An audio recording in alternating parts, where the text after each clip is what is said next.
సమృద్ధి సంవత్సరములలో 5వ భాగం సంగ్రహించాలి. ఇది యుక్తమైన మాట.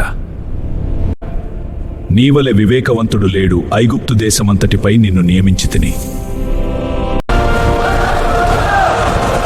అతడు దేశమంతటి అధిపతి అయ్యెను.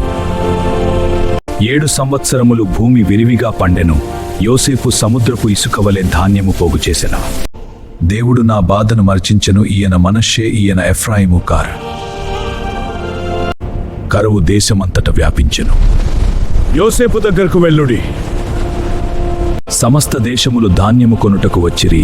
దేవుడు యోసేపును ఉన్నత స్థితికి చేర్చెను. ఎందుకు ఒకరి ముఖము ఒకరు చూస్తున్నారు? ఐగుప్తుకు వెళ్లి ధాన్యము కొనుక్కొని రండి.